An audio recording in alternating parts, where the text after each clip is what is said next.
What's going on, guys? Welcome back to a brand new video. Good morning, good afternoon, or good evening, depending on where in the world you're watching from. So recently I've been super into polls. A lot of you guys have been clowning me for it because I ask like your guys' eye color or your height or something like that. Some of you guys think I'm stealing your data and I'm selling it to the government, which I promise you I'm not. But previously 2 videos ago, I posted a poll asking whether or not you guys believed in ghosts and to drop your stories down below. I covered a lot of those stories and I had a really good time reading them. It was fun to see what you guys had to say. So the next question that I asked for a video was whether or not you guys believed in demons. Now, I didn't classify what these demons might be. I didn't say that they were biblically accurate demons or any other type of demons. I just asked if you guys believed in demons and to drop some stories down below. So today what we're going to be doing is we're going to be reading through some of those stories. I picked a few of them out that I liked, that I think you guys might like to read. And if you made it in this video, congratulations. If not, keep your eye out for the next poll because I'm going to continue to make videos like this. Let's get into it. So our first comment comes from Kasani GD, and Kasani says this.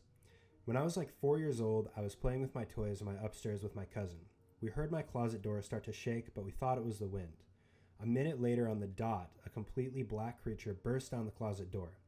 Me and my cousin look up, and you know what that little part in between the door and the hinges? I look between there, and I saw bloodshot eyes staring at me.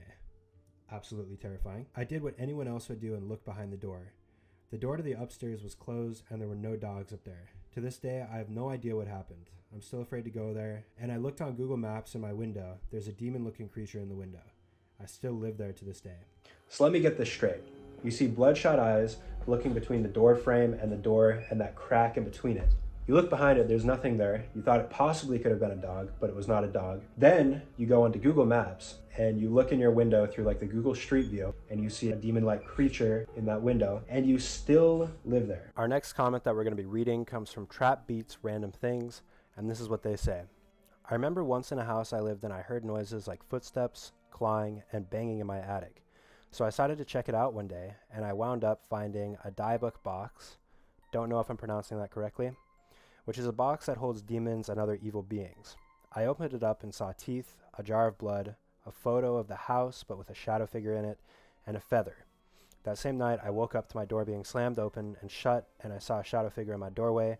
Then it disappeared and I never saw it again. When I hear this story, the only question I have is whether or not you still live in that house. I sincerely hope that you do not live in that house anymore. Dorian says this, when I was little I came home from school. I lived in an apartment building, and when I got inside my door was locked. Then I looked to my left and I saw this really tall thing walking towards me, so I got scared and started banging on my mom's friend's door who lived right across the hall from us. They opened the door and immediately came out to see what was wrong, but nobody was there, obviously other than Dorian. The thing that was literally right behind me when they opened the door was gone, so they would have seen it if it was a person, but there was nothing. That's my only experience. It might not have been a demon, but it could have been my imagination, and you never know. So what I really like about this is that Dorian does acknowledge that it could be your imagination. The imagination is a powerful thing, and it doesn't take away from the fact that this can still be an extremely scary experience. But for those of you that have had like sleep paralysis or anything like that, you know that you're not going to die if you have sleep paralysis. It's just a figment of your imagination, but it can still be extremely scary, especially when experiencing that for the first time. Anyways, let's move on. Our 2-Girl Bay comments this. This one time I was alone in my room and I heard footsteps, so I hid under my blanket in my bed. All of a sudden it felt as though there was something on my bed and I felt something run along the side of it. When I peeked out of my blanket, I saw little footstep traces in the shape of a foot pressed into the blanket. That wasn't all. Not soon later I was laying in bed with my cat who was sleeping with me and heard a noise, so I sat up and looked behind me at the room door, which was shut, and I saw a red and black figure which quickly disappeared, but as soon as I saw it, my cat woke up and ran faster than lightning to the door and was staring at something or someone that was there. He then started clawing at something midair, so I knew that my cat had seen it as well. Now every night my cat doesn't sleep in my bed, and if I ever bring it to my bed, it stares at that same spot where I saw the figure and runs away from me. So my mom moved me out of my room into a different one, but I still feel like I'm not alone sometimes. Definitely can be a jarring experience. What you've described though sounds somewhat similar to what I mentioned earlier, that being a sleep paralysis demon. If your cat saw it as well though, I don't know. Cats are usually quite intuitive beings, and I know that a lot of people believe that cats can see things that are not truly there. If it does come as a comfort to you, cats are also seen as a way to ward away ghosts and spirits and evil beings. So as long as the cat is there in your house, you're a little bit more or a little bit better protected if that's what you believe in. Another time was when me and all my cousins, about 5 of us, were trying to find an old box of photos from years ago. While we were looking for it, we found an odd box we had never seen in the house before. so we took it out. It had little creepy devil-like faces all over it.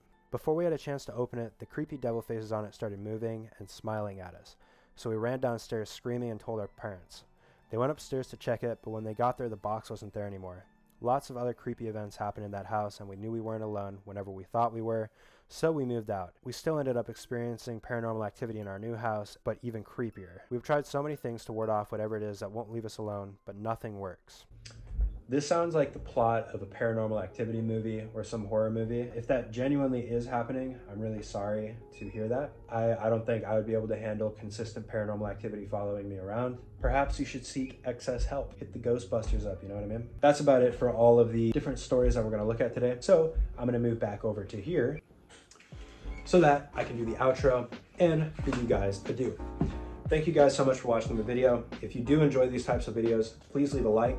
Drop a comment down below letting me know what you want to see next. Any suggestions for new videos. Subscribe if you haven't already. Turn on post notifications so you guys never miss a video, of course.